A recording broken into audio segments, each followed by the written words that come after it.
तो स्टूडेंट्स वो 100 ग्राम खाएंगे तो उन्हें कितनी कैलोरी मिलेगी ये पता है, ठीक है। तो हमने मान के चला कि भी हम जो भी खा रहे हैं वो 100 ग्राम का होगा, तो इस 100 ग्राम को खाने में कैलोरी कितनी मिलती बच्चों हमें? कैलोरी, कैलोरी मतलब ऊर्जा। कैलोरी क्या है? ऊर्जा है। यदि आपने 100 ग्राम अंडा खाया तो कितनी कैलोरी मिलेगी? पेपर में आता है हाउ मैनी कैलोरीज, ठीक है, in present of 100 gram of egg. 100 ग्राम अंडे में कैलोरी का प्रतिशत कितना होगा, या कितनी पाई जाएगी मांस में, अंडे में? क्या होगा स्टूडेंट्स मांस में? क्योंकि हम लोग व्हाइट मांस की बात कर रहे हैं, यहां पर किसकी बात करेंगे? व्हाइट मीट की बात कर रहे हैं, श्वेत मीट जो किसमें होता है? चिकन में होता है।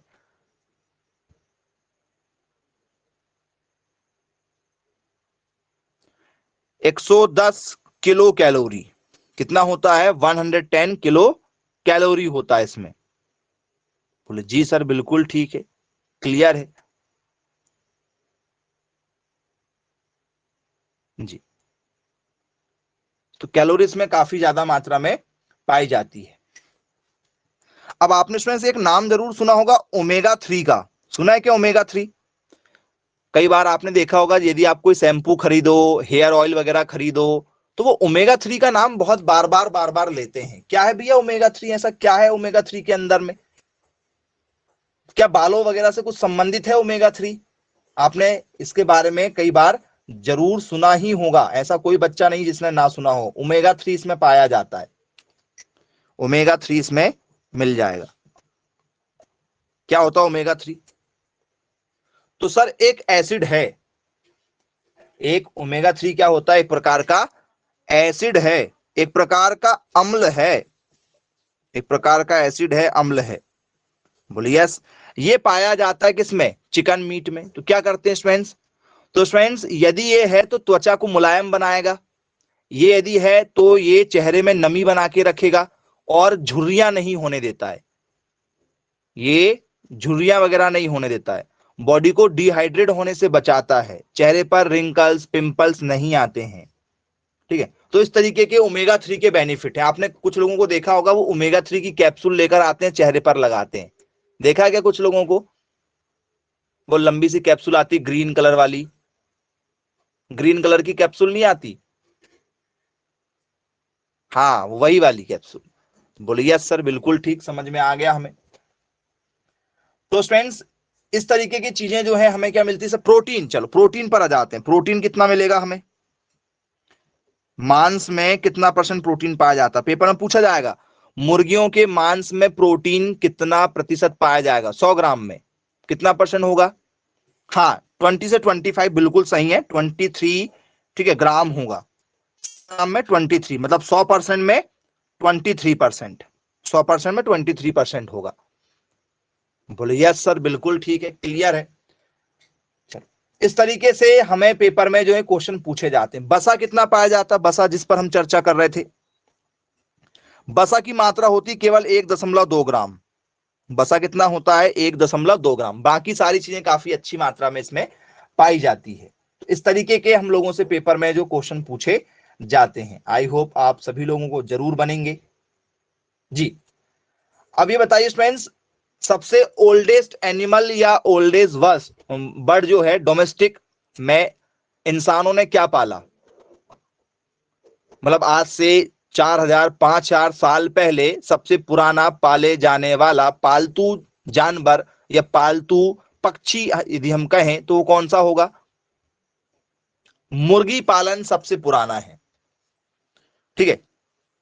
मुर्गी पालन जो है सबसे पुराना है। जैसे आपको ऑप्शन दिया है बकरी है, कैट है, डॉग है, हैन है, तो हैन जो है वो लगभग 5000 साल पहले से पाला जा रहा है। बोले यस बिल्कुल ठीक, ओके। मुर्गी पालन में अगला क्वेश्चन है आप लोगों के लिए, ठीक है। क्वेश्चन के साथ टॉपिक कवर करते हुए चल रहे हैं। द मेल चिकन, भैया इसमें मुर्गा भी तो होता है? बोले हाँ बिल्कुल होता है मुर्गा, ठीक है, मुर्गा होता है। मुर्गे को या हाँ नर मुर्गी को ऐसा बोल सकते हो, नर मुर्गी को क्या कहते हैं? इसका कोई नाम वाम है क्या नर वाले का? जी, क्या इसे हैन के नाम से जाना जाता है? क्या स्टूडेंट्स इसे जो है रूस्टर के नाम से जाना जाता है? क्या स्टूडेंट्स इसे जो है चीक के नाम से जाना जाता है? जी, इनमें से किसी ऑप्शन के साथ यदि आप जाना चाहें तो बताइए, या ऑल ऑफ दीज? सर इसे रूस्टर के नाम से जाना जाता है। किस नाम से? रूस्टर के नाम से जाना जाता है। बोलिए यस। फीमेल वाली को क्या कहते हैं स्टूडेंट्स? फीमेल को, यदि आपको फीमेल दिया जाए, ठीक है, नर की जगह क्या आ जाए? मादा आ जाए, मादा वाली को क्या कहते हैं? सर मादा वाली को हैन ही कहा जाता है। इसे क्या कहा जाता है? हैन के नाम से ही जाना जाता है। बोलिए यस, बन जाएगा। अब स्टूडेंट्स यदि आपको मैं यहां पर फिर से वही क्वेश्चन दे दूं, what is a male chicken called, ठीक है, और रोस्टर ना देकर क्या मैं यहां पर आप लोगों को कॉक दे सकता हूं? कॉक, कॉक मतलब मुर्गा होता है, लिख सकते हैं क्या ऐसा? जी,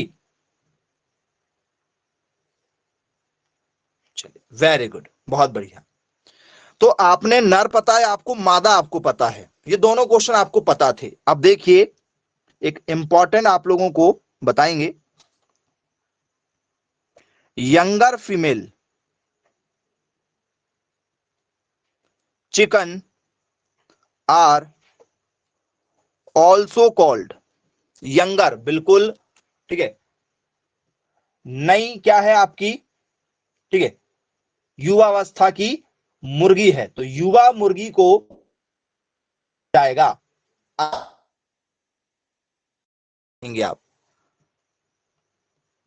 युवा या छोटी मादा मुर्गियों को क्या कहते हैं?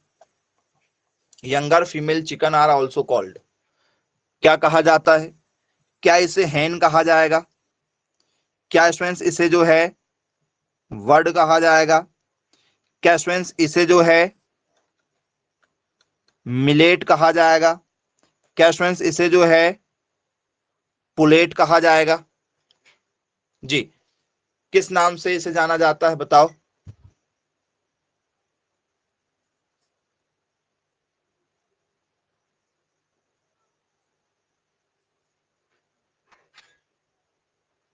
ऑप्शन नंबर डी के साथ जा रहे हैं। जी हाँ स्टूडेंट्स, इसे क्या कहा जाता है? हमारा पुलेट्स के नाम से जाना जाता है। एस चाहो तो लगा सकते हो, पुलेट्स।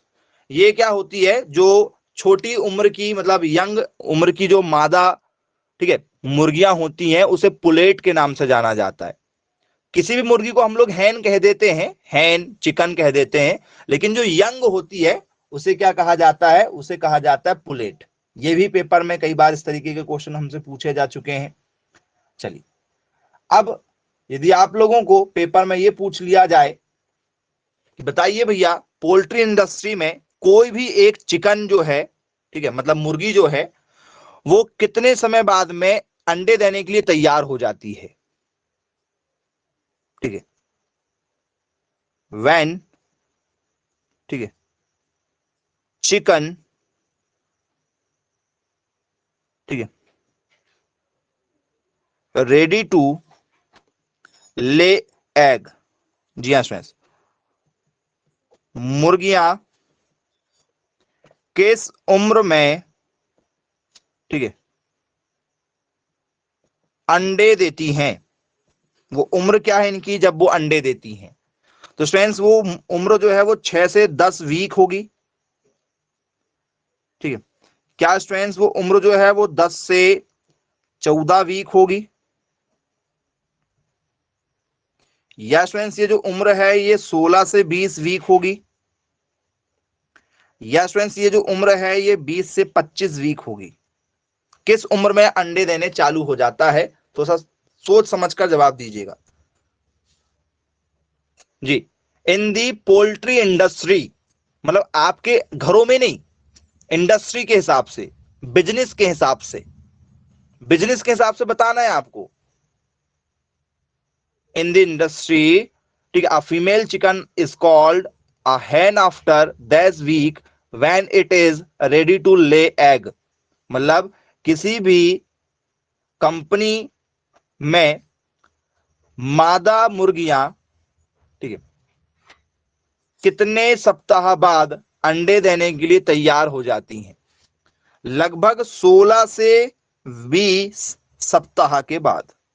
16 से 20 सप्ताह में क्या हो जाती है? मुर्गियां अंडे देने योग्य हो जाती हैं। याद रखिएगा, 16 से 20 सप्ताह में वो अंडे देने के लिए क्या हो जाएंगी? रेडी हो जाएंगी। बोले यस सर, बिल्कुल ठीक है, क्लियर है, बन जाएगा। अब स्टूडेंट्स, ठीक है,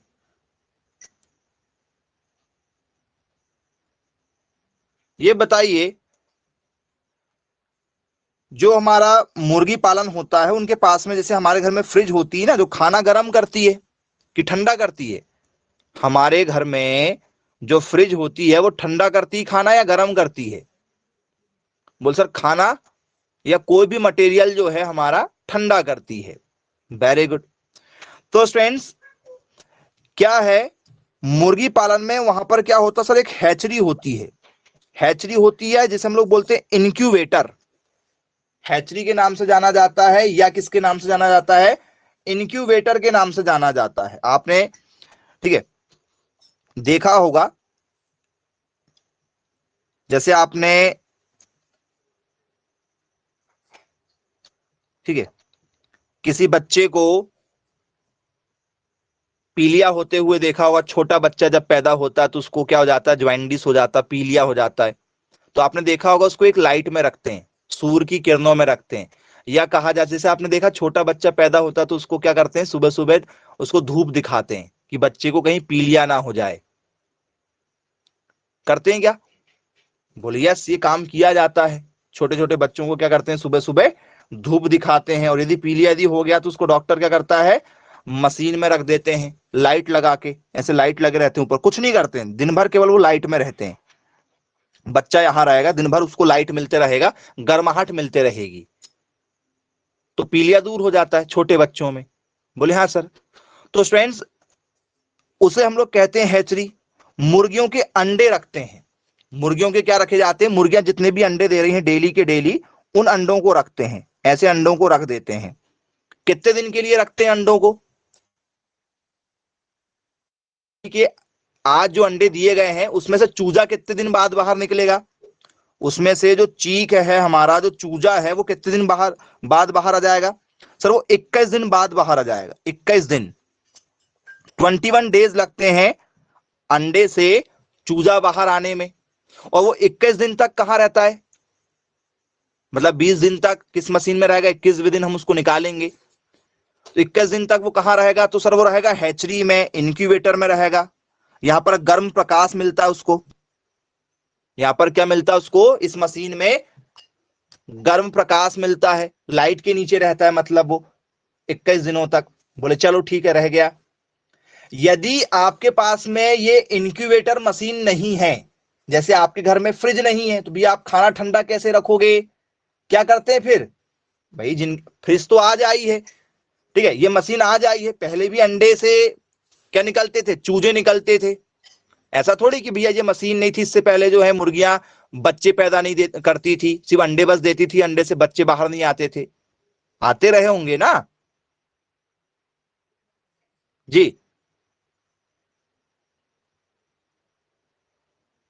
तो स्टूडेंट्स, क्या करना होता है? तो स्टूडेंट्स, आपने देखा होगा, ठीक है, कि जब सुबह सुबह धूप दिखाते हैं हम छोटे छोटे बच्चों को, उसी से आपको कंपेयर करके बता रहे हैं क्योंकि आपको समझ में आएगा। तो आपने देखा होगा स्टूडेंट्स, पहले बच्चे को सामने से धूप दिखाते हैं, फिर बच्चे को पलट देते हैं, पीछे से धूप दिखाते हैं। करते हैं क्या ऐसा? छोटा बच्चा यदि किसी के घर में यदि होगा तो आपको पता होगा। तो वैसे ही अंडे को, यदि ये मशीन यदि हमारे पास में नहीं है, तो अंडे को क्या करते हैं? अंडे को भी क्या करना होता है? पलटना होता है। टर्निंग एग अपसाइड डाउन, ठीक है, ओकेशनली, हमें अंडे को क्या करना होता है, पलटना होता है। टर्निंग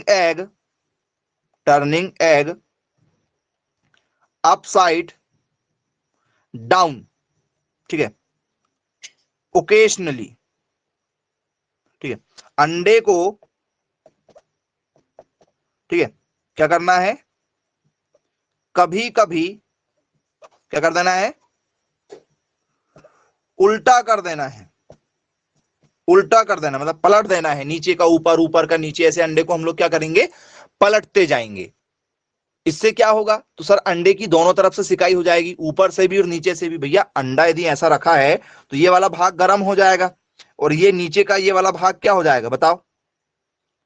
अंडे को जैसे आपने धूप में रख दिया, सूर्य की किरणें मिलेंगी, बोलिए सर यहां मिलेंगी, यहां मिलेंगी, यहां मिलेंगी, इधर नहीं मिल पाएगी क्योंकि ये परछाई बनाएगा, क्योंकि यहां से गोल होता है, ये छोटा होता, नहीं बन पाएगा। जब इधर आ जाएगा सूर्य शाम की तरफ, क्या होगा, इधर भी मिलेगा, इधर फिर ये नीचे वाला भाग में नहीं मिल पाएगा। इसको जब हम नीचे क्या कर देंगे, उल्टा कर देंगे, पलट देंगे, तो ये ऊपर आ जाएगा, फिर यहां पर इसको धूप मिल जाएगी।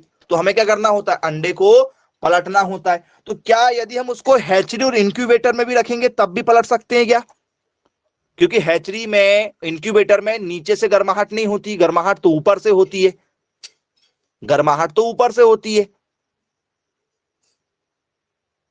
बोले यस सर, उसमें भी करते हैं ये प्रोसेस। अंडे को, ठीक है, मिनिमम 18 दिन रखा जाता है, मिनिमम हैचरी में कितने दिन रखा जाता है, मिनिमम आपको 18 दिन रखना ही रखना है और मैक्सिमम 21 दिन है, ये हाईएस्ट है, इसलिए आंसर हमेशा यही आता है। मिनिमम 18 दिन रखना ही रखना है आप लोगों को। तो 18 से 21 दिनों के दौरान जब किसी अंडे में क्या हो जाता है, कोई जन्म दोष नजर आता है हमें, ठीक है, तो उसे क्या करना चाहिए, तो बोल सर अंडे को हिलाना चाहिए हमें, ऐसे अंडे को हिला हिला के देखेंगे 21 दिन तक, अंडे को हिलाएंगे, अंडे को 100 डिग्री टेम्परेचर पर गर्म करेंगे, ठीक है, अंडे को फोड़कर चेक करेंगे, या अंडे को कभी कभी उलट पलट देंगे। क्या करेंगे, सेकिंग करेंगे, सेक करना मतलब हिलाना, सेकिंग नहीं करेंगे, हीटिंग करेंगे, बोल सर हीट नहीं करना है, प्रेशर प्रेशर लगाएंगे, बोल सर प्रेशर भी नहीं लगाना, दाब भी नहीं लगाना है, अंडे को सिर्फ उलट पलट करना है, अंडे के साथ में कोई ज्यादा छिड़खाड़ नहीं करनी है हमें। बोले सर बिल्कुल नहीं करेंगे छेड़छाड़। चलिए, इस तरीके के हम लोगों से पेपर में क्वेश्चन पूछे जाते हैं। अब आप लोगों से एक इंपॉर्टेंट क्वेश्चन पूछ रहे हैं, ठीक है, ये बताइए स्टूडेंट्स, पूरे इंडिया का सबसे बड़ा अनुसंधान केंद्र कहां पर है मुर्गियों का, जी, मुर्गियों का सबसे बड़ा अनुसंधान कहां पर है पूरे ऑल ओवर इंडिया के अंदर, जहां पर सबसे ज्यादा जो है मुर्गियों के ऊपर क्या हो रही है, रिसर्च की जा रही है, नई नई वैरायटियां निकल रही हैं। किस आंसर के साथ जाना चाहेंगे भाई, जरा मैसेज करके बता दीजिए। जी, तो स्टूडेंट्स ये है हमारा न्यू दिल्ली में, कहां पर है, नई दिल्ली में, बेंगलोर में है जी। यदि आप लोगों से पेपर में पूछ लिया जाए कि भैया, ठीक है, इंडियन, ठीक है, चिकन इंस्टीट्यूट कहां पर है, तो क्या आंसर देना चाहेंगे आप।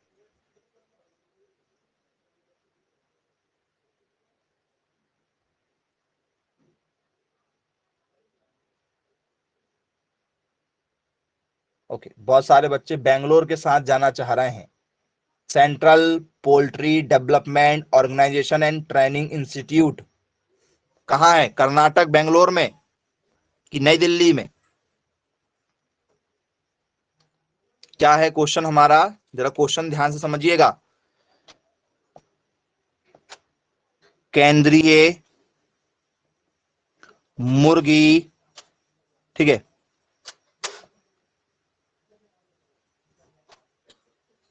डेवलपमेंट,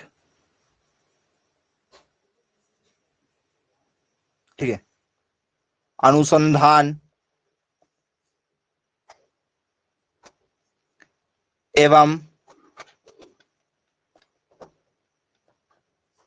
ट्रेनिंग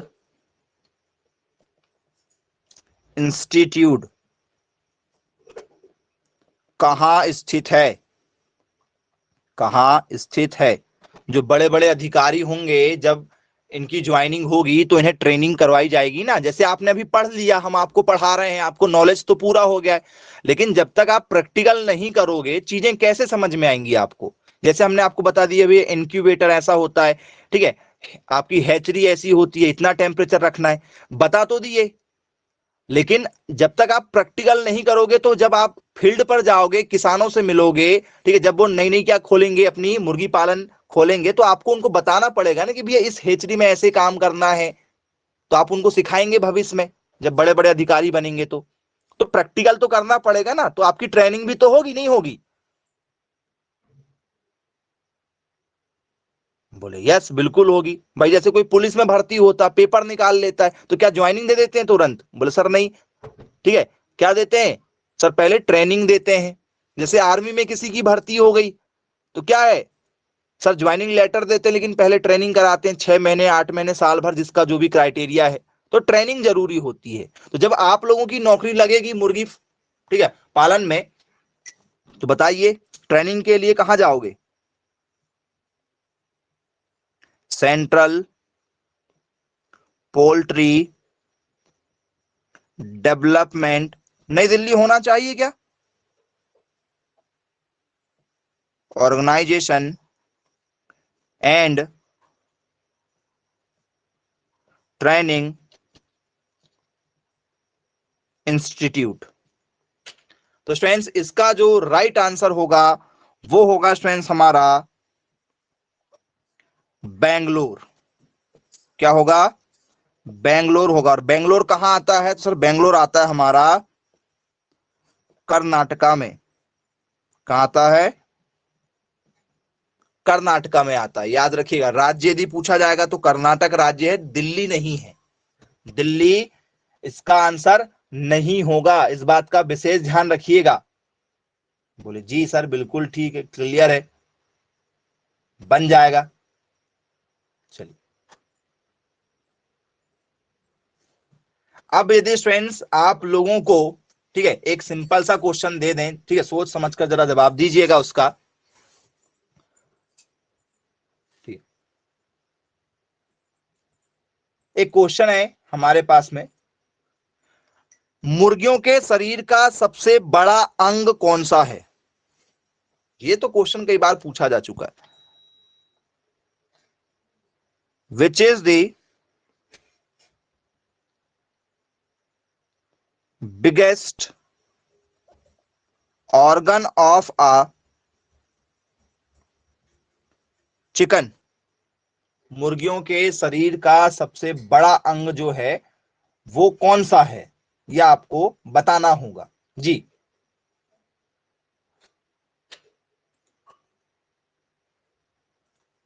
कौन सा अंग होना चाहिए भाई? मुर्गी का सबसे बड़ा अंग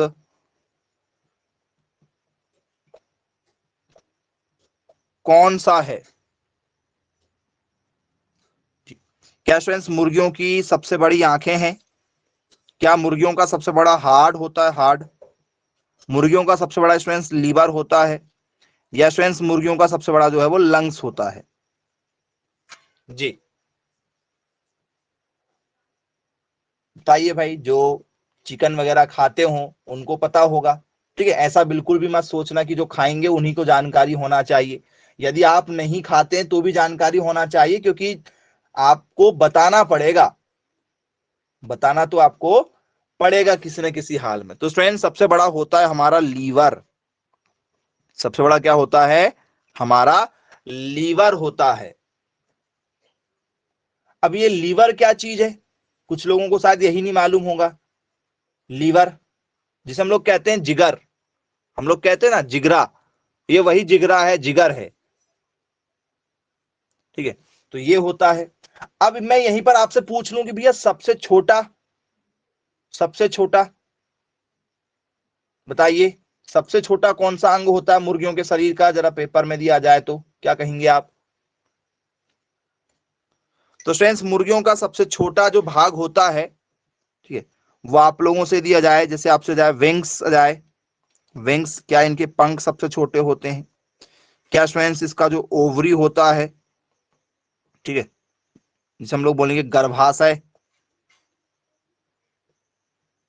गर्भाशय। क्या फ्रेंड्स इसमें जो है नेक होगा, गला, क्या गला होना चाहिए? या फ्रेंड्स टेल, पूंछ होनी चाहिए? जी, वेरी गुड। देखो ऑप्शन ऐसे दिया करो, ऐसा लगे कि आप लोग जो है वो कहां रहते हैं, पृथ्वी पर ही रहते हैं, दूसरे गोले से नहीं आए हो, आप इसी गोले के हो, ठीक है। ऐसा ना लगे कि आप जो है दूसरे ग्रह से आए हो, ऐसा बिल्कुल ना लगे। ऑप्शन ऐसे देने, आप मुर्गी को देखे हो सबने?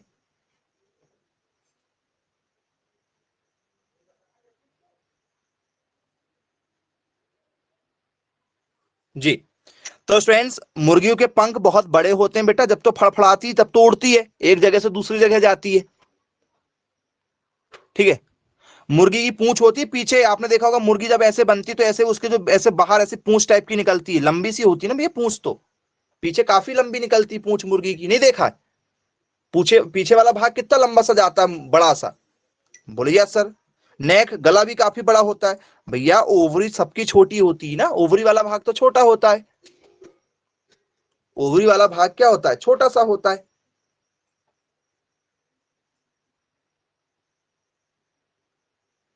जैसे सेक्सुअल क्रिया इंसानों में होती है, वैसे ही सेक्सुअल क्रिया मुर्गे और मुर्गियों के बीच में भी होती।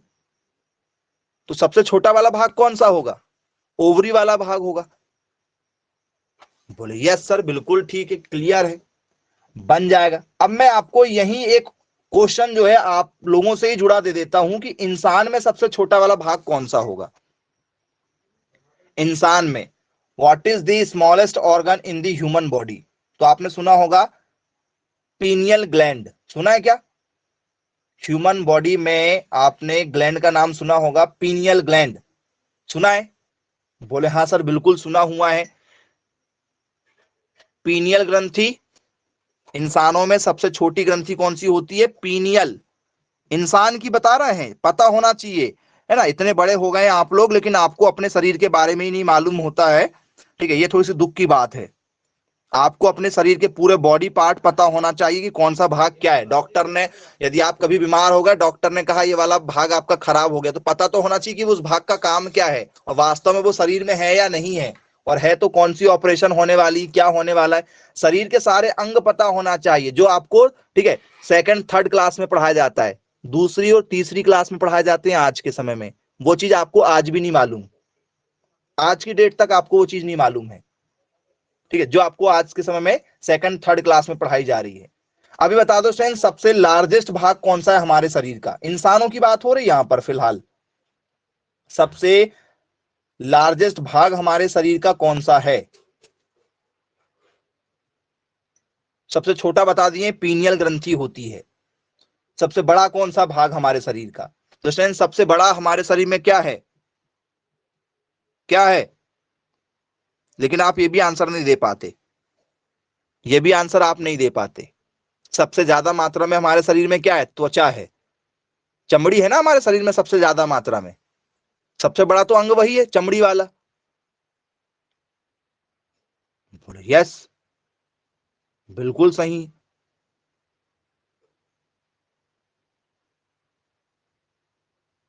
चलो, तो स्टूडेंट्स इस तरीके के हमसे पेपर में जो क्वेश्चन पूछे जाते हैं, आपको सारे बॉडी पार्ट पता होना चाहिए, सारे जानवरों के, गाय के, भैंस के, भेड़ के, बकरी के, मुर्गी के, इन सभी के आप लोगों को भाग जरूर पेपर में पूछे जाते हैं। चलिए, क्लियर है आप लोगों को? अब स्टूडेंट्स इसके बाद में नेक्स्ट क्वेश्चन पर आते हैं। अगला क्वेश्चन आप लोगों के लिए है,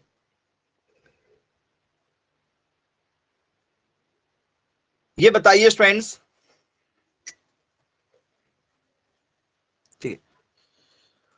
मुर्गी पालन में, ठीक है, थोड़ा सा किस्मों की ओर आ जाते हैं इसमें, ठीक है, ब्रीड के ऊपर आते हैं, वैरायटी के ऊपर आ जाते हैं, ठीक है।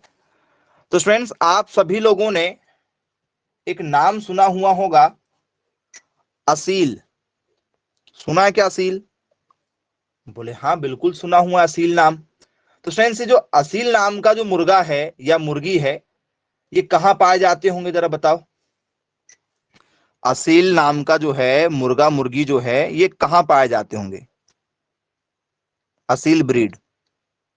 सर, असील ब्रीड पाई जाती है भारत के पंजाब, उत्तर प्रदेश, राजस्थान, आंध्र प्रदेश, ऐसे राज्यों में असील नाम की मुर्गी पाई जाती है, ठीक है। झगड़ालू स्वभाव के होते हैं, लड़ने के लिए इनका उपयोग किया जाता है। ये मुर्गियां हैं, इनका प्रयोग कहां करते हैं? लड़ाई करने में। पंजाब, उत्तर प्रदेश, राजस्थान, आंध्र प्रदेश, ऐसी जगह में ये क्या करते हैं, आपको देखने के लिए मिल जाएंगे। बोले यस सर, बिल्कुल ठीक। इनका एक एवरेज वजन कितना होता होगा बच्चों? वजन, वजन कितना होगा एवरेज वजन? सर स्टूडेंट्स, वजन यदि आपसे पेपर में पूछ लिया है, मुर्गा मुर्गियों का एवरेज जो वजन है वो क्या होता है? 4 से 5 क्या होता है? ग्राम की किलोग्राम? तो सर किलोग्राम। और मुर्गियों का वजन, मुर्गों का है ये, मुर्गों का वजन थोड़ा सा ज्यादा होता है। मुर्गी का वजन कितना होगा सर? मुर्गी का वजन होता है 3 से 4 किलोग्राम। मुर्गी का वजन हमेशा क्या होगा? थोड़ा सा आपको कम ही नजर आएगा। बोले जी सर बिल्कुल ठीक है, क्लियर है, बन जाएगा। इसके बाद में स्टूडेंट्स, दूसरे नंबर पर है हमारा कड़कनाथ, ठीक है। काफी फेमस नाम है ये कड़कनाथ, आप सभी लोगों ने जरूर कभी ना कभी कड़कनाथ सुना होगा। ये असील कहां पाया जाता है? असील, तो सर असील की जानकारी जरूर लिखिएगा। ये पाया जाता है स्टूडेंट्स हमारे पंजाब में, पंजाब में मिल जाएगा। ये स्टूडेंट्स आप लोगों को यूपी में मिल जाएगा। ये आपको स्टूडेंट्स जो है वो राजस्थान में मिल जाएगा। ये स्टूडेंट्स आप लोगों को आंध्र प्रदेश में मिल जाएगा। यूपी, राजस्थान, आंध्र प्रदेश, पंजाब जैसी जगह में आप लोगों को देखने के लिए मिलेगा। लड़ाकू है ये। मुर्गों की लड़ाई आपने देखा है? बोले हाँ सर, मुर्गों की लड़ाई हमने देखा। फाइटिंग करने के लिए इनका प्रयोग करते हैं, मुर्गों की आपस में लड़ाई करवाते हैं, जिसमें असील मुर्गी का यूज किया जाता है। कड़कनाथ कहां पाया जाता है? स्टूडेंट्स, कड़कनाथ पाया जाता है हमारे मध्य प्रदेश के झाबुआ जिले में। मध्य प्रदेश के कौन से जिलों में पाया जाता है ये? मध्य प्रदेश के झाबुआ जिले में पाया जाता है ये, ठीक है। बोले यस। इसका मांस काला होता है। इसका जो मांस है वो सफेद नहीं होता है। इसका मांस कैसा होता है? काला मांस होता है, ब्लैक मीट होता है इसका। याद रखना, पेपर में कई बार पूछा जा चुका है। ब्लैक मीट, काला मांस होता है इसका।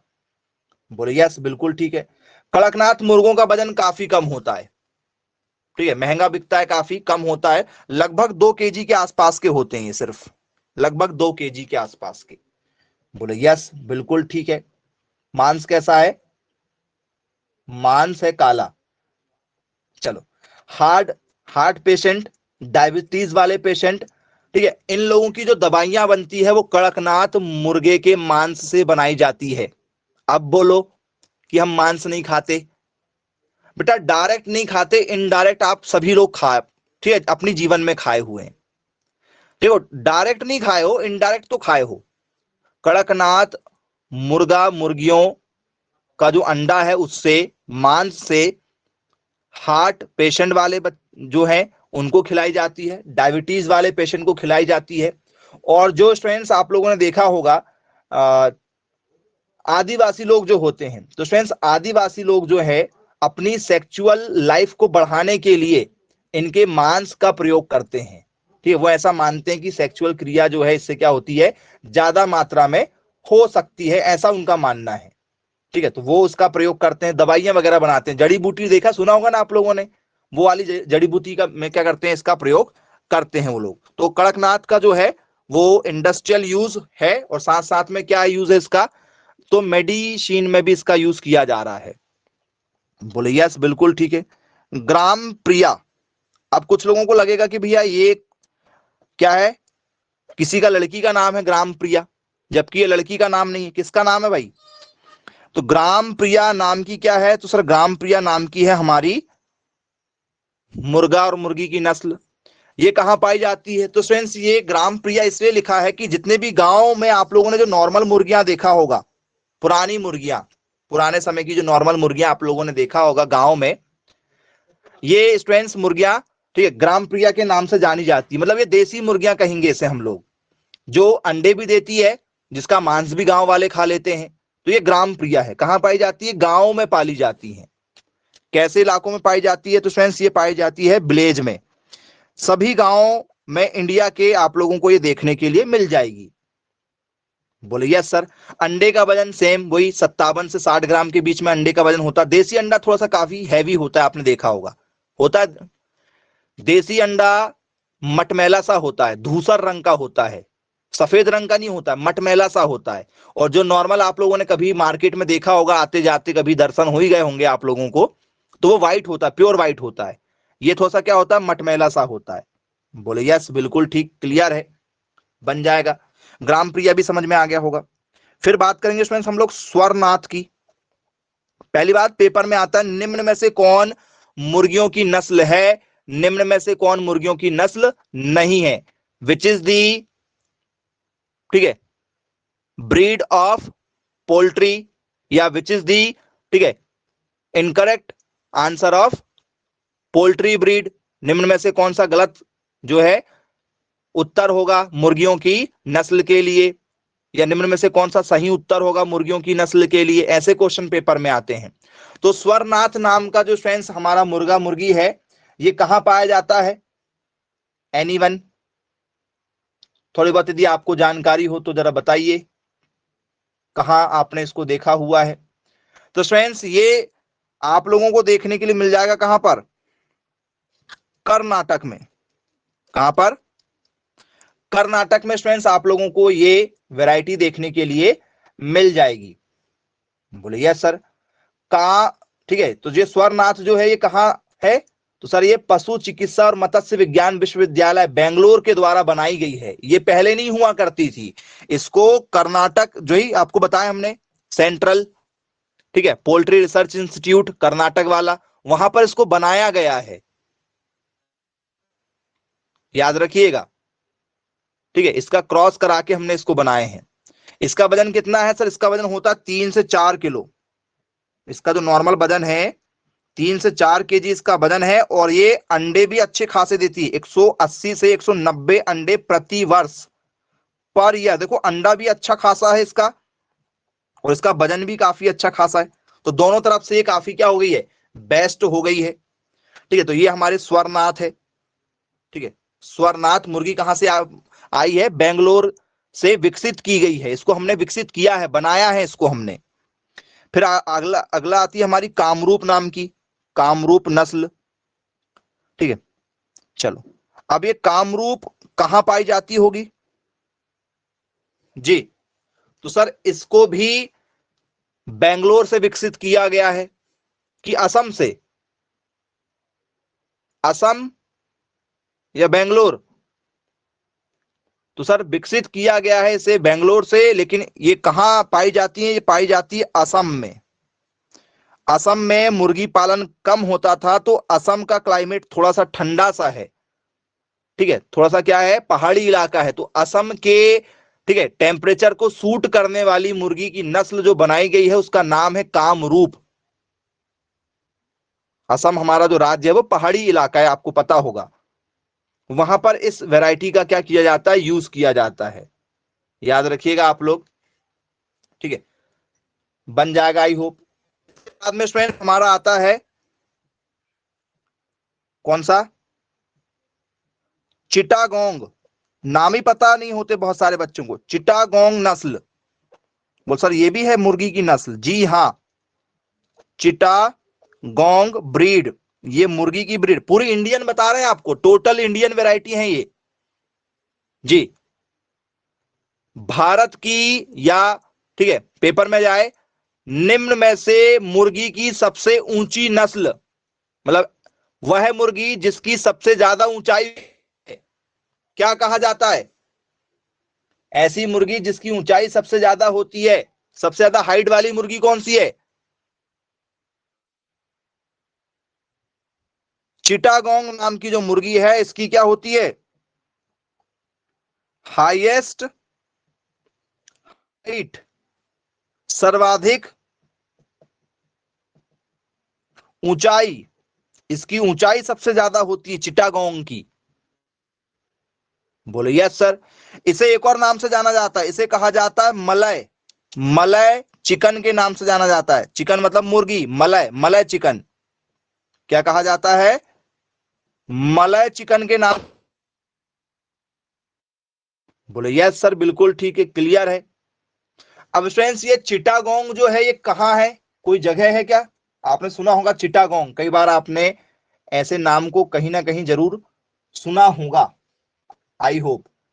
बताइए भैया, ये चिटागोंग नाम की जो नस्ल है ये हमें इंडिया कोई जगह है जहां पर दिखाई दे सकती है आपके अनुसार?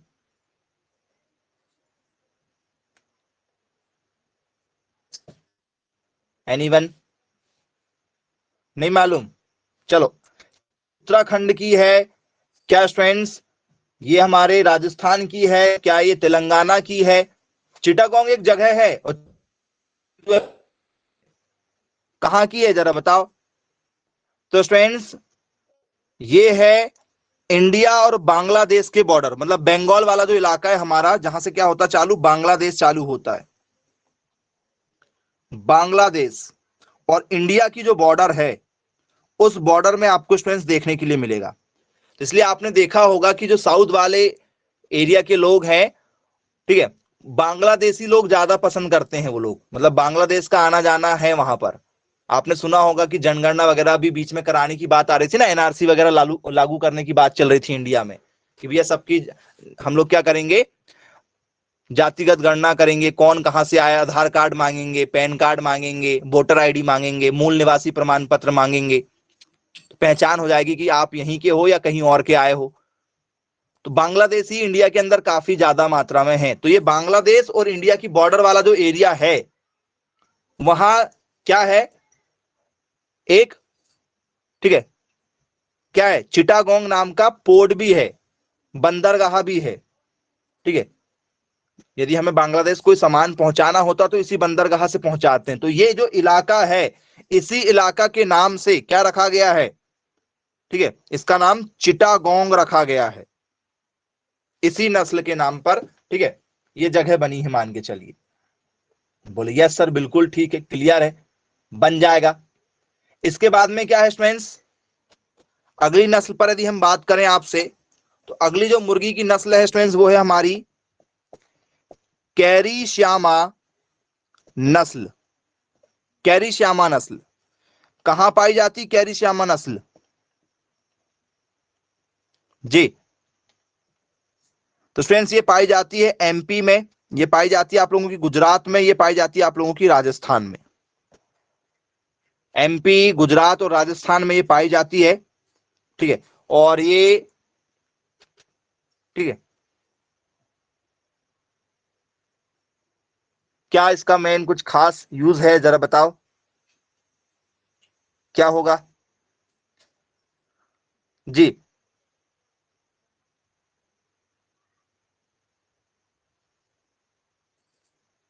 तो स्टूडेंट्स इसका जो क्रॉस कराया गया है वो कड़कनाथ मुर्गे से कराया गया है जी। ये कैरी श्यामा नस्ल जो है ये मध्य प्रदेश, गुजरात और राजस्थान, क्योंकि राजस्थान गर्म थोड़ा सा इलाका है, ठीक है, तो इन्होंने क्या किया कि भैया हम एक काम करते हैं, हम लोग कड़कनाथ मुर्गे से क्या करवा लेते हैं, क्रॉस, क्योंकि कड़कनाथ मुर्गा जो है वो क्या करता है, ठीक है, इलाजों में यूज किया जाता। तो कड़कनाथ मुर्गे का क्या है, ये क्रॉस है। किससे निकाल के लाए सर? कड़कनाथ मुर्गे से इसको बनाया गया है, इनका क्रॉस कराया गया है हाइब्रिड तरीके से, जिससे कैरी श्यामा नस्ल आई है। तो पेपर में पूछा जाता है कैरी श्यामा नस्ल, ठीक है, किसका क्रॉस है? तो फ्रेंड्स कैरी श्यामा नस्ल जो है वो कड़कनाथ और कैरी लाल, ये देख देसी वैरायटी है केरी लाल, केरी लाल, इन दोनों का आपस में क्रॉस, कड़कनाथ और कैरी लाल का जब क्रॉस कराया गया तो कैरी श्यामा ब्रीड बनी। ये दोनों का आपस में क्रॉस हुआ तो जो बच्चा पैदा हुआ उसका नाम क्या रख दिए? कैरी श्यामा नाम रख दिए। बोले यस सर, बिल्कुल ठीक है, क्लियर है। तो फ्रेंड्स ये आप लोगों की काफी इंपॉर्टेंट हमने आप लोगों को वैरायटी बताए हैं। आई होप आप सभी लोगों को समझ में आ गया होगा। आई होप टॉपिक पूरा क्लियर हो चुका होगा। जितने भी आप लोगों के इंपॉर्टेंट इस टॉपिक से क्वेश्चन थे, सारे टॉपिक हमने आपको कवर कराए हैं मुर्गी पालन से रिलेटेड। तो चलिए ठीक है स्टूडेंट्स, आज की क्लास को यहीं समाप्त करते हैं। Bye bye, take care.